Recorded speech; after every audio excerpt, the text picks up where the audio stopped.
On parle de grandir sans école sur ma chaîne et plus particulièrement de manière légale et déclarée en France, donc l'IEF, l'instruction en famille. Là, je vais faire une vidéo concernant le projet éducatif, le dossier éducatif qu'il faut faire chaque année pour chaque enfant à déposer entre le 1er mars et le 31 mai uniquement pour le motif 4. Uniquement pour le motif 4. Je le répète, c'est vraiment uniquement pour le motif 4. Donc ça, je vais vous dire en fait la trame. Et après, à vous de le faire correctement par rapport à votre enfant. Il faut vraiment que ça soit dans l'intérêt supérieur de votre enfant, vraiment expliqué selon votre enfant. Donc là, vous pouvez juste mettre pause pour bien écrire chaque titre, etc. Donc je vais vraiment faire rapide, synthétique, global, pour que ça corresponde à tout le monde. Top. Avant de poursuivre, je te laisse t'abonner et je te laisse mettre en commentaire si tu as une question qui te passe par la tête. Et puis je vais poursuivre la vidéo. Là, en gros, vous écrivez tout simplement, je vous rappelle que c'est un dossier administratif, ça va être scanné, étudié rapidement, lu en travers, donc il faut que ça soit vraiment clair, lisible, pas de photos, pas de fioritures, pas de petits gris-gris, pas de dessin. Voilà, vraiment le plus simple possible, vous écrivez classiquement. Vous écrivez donc en titre, projet éducatif, nom, prénom de l'enfant, l'année scolaire, tatati tatata, présentation de l'enfant, 2 points. Là, vous présentez l'enfant, donc moi j'ai expliqué Arthur qui aura tel âge, le tatata, je rappelle sa date de naissance. Si vous êtes en instruction famille déjà, rappelez-le. Si c'est votre première année, dites-le aussi.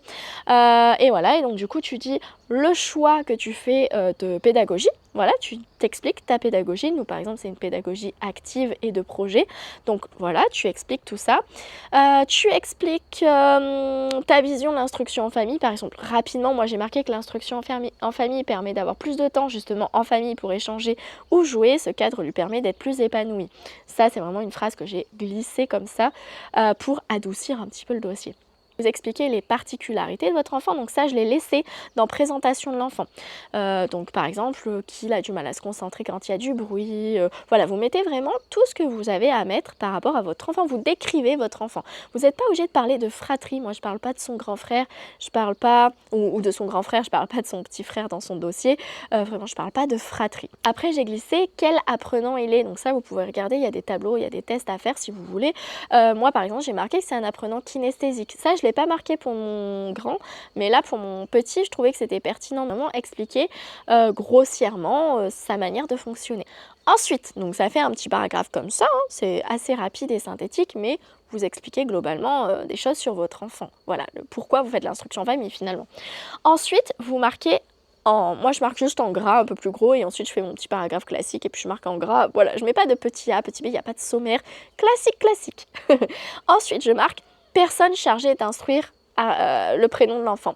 Donc là vous marquez, là par exemple j'ai marqué que je suis la mère, donc mère et responsable légale de mon fils Nani, que j'ai plus que le bac et que je joins le bac au dossier, voilà. J'explique pas plus, j'explique pas mon métier, voilà. J'explique que je suis son rythme et je marque aussi rapidement ma disponibilité. Alors, quand vous faites votre dossier, vous avez à joindre un justificatif de disponibilité. Donc là, moi, ce que j'ai rappelé rapidement, c'est que je suis disponible, j'ai marqué que je suis à mon compte et que du coup, mon travail a été adapté à l'instruction en famille et que j'adapte l'instruction en famille à mon travail, etc. Ça, je l'ai glissé dans mon dossier pour qu'il ne soit pas surpris que je travaille, par exemple. Mais ça, après, c'est, voilà, vous expliquez rapidement pour l'instructeur. Voilà, juste un petit mot de l'instructeur. S'il y a plusieurs instructeurs, mettez-le aussi. Ensuite, adaptation éducative aux particularités et aux besoins. Rappelez le prénom de l'enfant. Là, j'ai marqué rapidement pour vous donner une idée un petit peu ce que ça donne. Cette année encore, guidée par l'intérêt supérieur de l'enfant et en l'occurrence de mon fils Arthur, je souhaite pouvoir lui permettre d'être instruit en famille. Dans un souci également de continuité pédagogique, avec désormais plusieurs années de recul sur ce mode d'instruction, je constate les bénéfices sur mon fils, tatati, tatata, et j'explique du coup sa situation propre et en quoi l'instruction est adaptée à lui. Notre pédagogie cherche à permettre à Arthur d'être acteur de ses apprentissages par l'élaboration de projets en lien avec ses centres d'intérêt, patati patata. Bien sûr, rappelez que notre but est assurément de le mener à l'acquisition du socle commun de connaissances et de compétences et de culture à l'échéance de ses 16 ans. Et qu'on se réfère du coup aux attendus de fin de cycle. Par exemple, vous pouvez rappeler que vous regardez le site EduSchool. EduSchool, c'est le site mis à disposition par l'État. Donc quand vous citez EduSchool, en général, ils sont contents. Je marque que je veille à la progression de mon enfant. Je rappelle ensuite un petit peu comment on fonctionne, les outils qu'on utilise, voilà. Ensuite, je marque l'organisation du temps de l'enfant. Donc par contre, voilà, donc si par exemple vous utilisez une pédagogie particulière, il y en a, je sais, qui font Montessori, il y a quoi, Steiner, tout ça là. Si vous faites une approche particulière, une pédagogie particulière, mettez-le dans ce petit paragraphe en disant bah, mon enfant il fait ça, ça, ça, du coup j'utilise telle pédagogie parce que ça lui correspond par rapport à tel truc, tel truc, tel truc. Organisation du temps de l'enfant. Là j'ai bien marqué que du coup nous, notre instruction en famille, c'est vraiment un apprentissage sur mesure, une instruction sur mesure avec différents types d'apprentissage, différents rythmes, etc. Nos journées sont construites sur la même base, donc le matin c'est l'instruction formelle et les après-midi c'est les sports, les loisirs, les sorties, les copains, les musées, voilà, les sorties pédagogiques, les jeux, voilà, et tout ce qui est aussi art, sciences, voilà, tout ça c'est l'après-midi, un petit peu comme dans beaucoup de pays finalement, mais vraiment globalement notre rythme de vie, on va dire, par rapport à son travail. Ensuite je marque emploi du temps type, donc là j'ai mis un emploi du temps mais vraiment basique, donc qui va du lundi au dimanche, parce que nous on travaille aussi le dimanche, mais vous pouvez mettre seulement les jours que vous travaillez, voilà, comme nous c'est que le matin, bah, du coup on travaille un petit peu tous les jours, et j'ai vraiment marqué genre juste maths, projet, anglais, après natation, tout ça, le lendemain français, histoire, après sortie musée, tatati tatata, lecture, le mercredi solfège, SVT, guitare, football, le jeudi, donc ça c'est le dossier de l'année dernière, je suis en train de vous le dire, j'ai marqué français, projet, guitare, théâtre, lecture, maths, anglais, judo, lecture, boxe, anglais, et le dimanche, maths, français, tu vois. Et par contre j'ai vraiment marqué juste 1 heure pour chaque matière, hein. Il n'y a pas plus, et ça suffit largement, et c'est passé à chaque fois, parce que en fait à peu près 1 heure, ça dépend d'instruction, ça dépend du style d'instruction, mais 1 heure d'instruction équivaut à au moins 3 heures en école, enfin 1 heure d'instruction en famille équivaut à peu près 3 heures dans un établissement scolaire.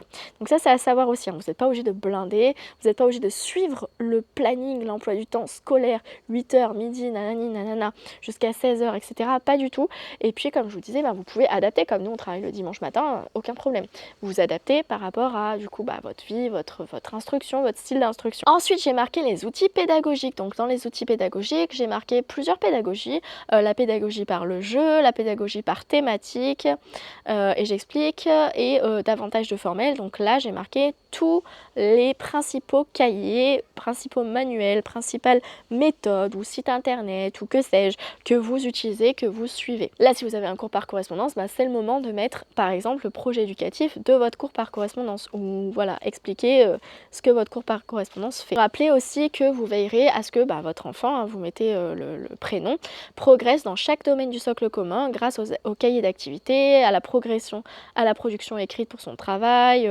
et grâce au site EduSchool entre autres. Une fois que j'ai bien expliqué tous les manuels qu'on utilise, comment est-ce qu'on utilise ça, etc., je rappelle rapidement que, comme déjà évoqué dans le dossier, notre instruction a pour objectif de mener donc notre fils Arthur, vers l'acquisition du socle commun de connaissances, de compétences et de culture à l'échéance de ses 16 ans, en adaptant les méthodes et rythmes d'apprentissage à sa situation propre. Pour atteindre notre objectif, nous mettrons en place une routine de travail qui ne sera pas figée, mais en perpétuelle adaptation, etc. etc. J'explique vraiment comment on fonctionne. Ensuite, là, on va dérouler, donc du coup, vous pouvez mettre en titre « Domaine d'apprentissage », nos objectifs à atteindre cette année. Domaine d'apprentissage. C'est le grand titre. Ensuite, en sous-titre, vous marquez les langages pour penser et communiquer.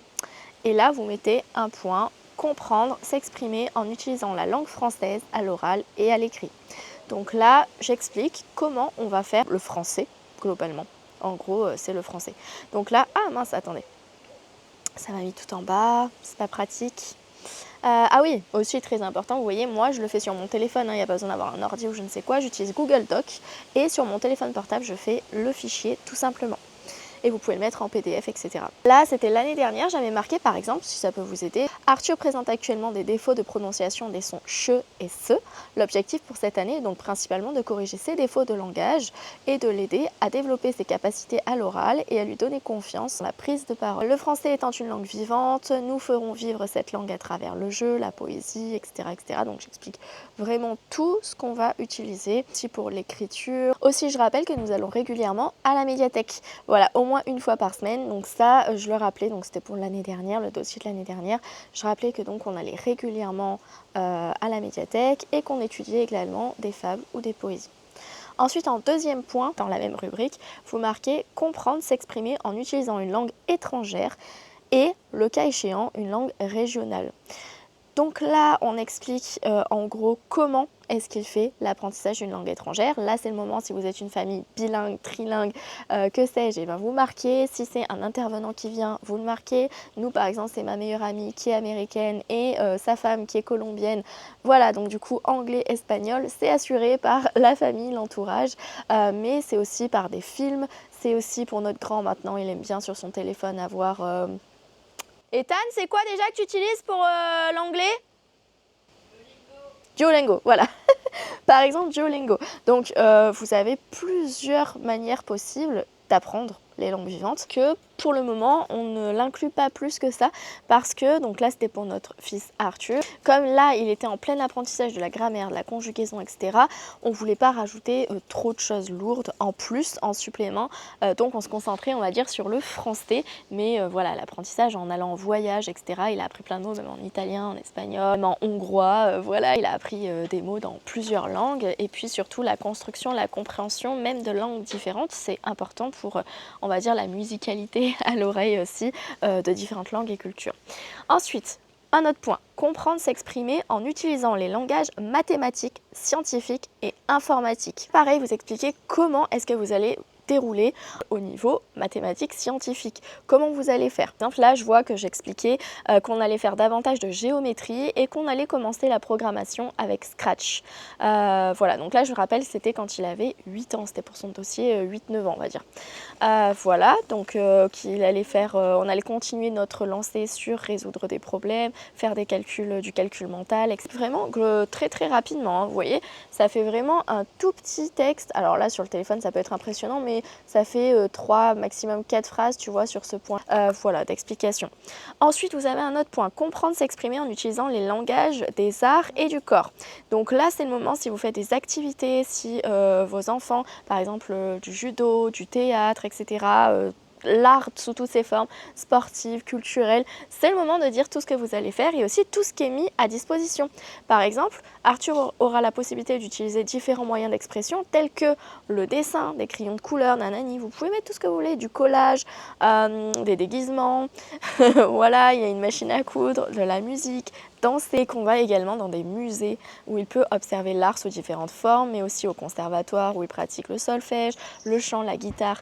Voilà, vraiment vous détaillez grosso modo au niveau artistique. Ensuite, il y a une autre rubrique, c'est la formation de la personne et du citoyen. Là, vous expliquez, en gros, c'est plutôt l'EMC. Vous expliquez comment vous faites en sorte que votre enfant soit un bon citoyen français, comment vous lui montrez... voilà, au niveau des lois, la citoyenneté, comment vous faites cette approche-là, vous expliquez tout ça. Par exemple, il y a des très bons kits sur la loi avec Le Monde de May et Noé. Donc ça, je l'avais mis.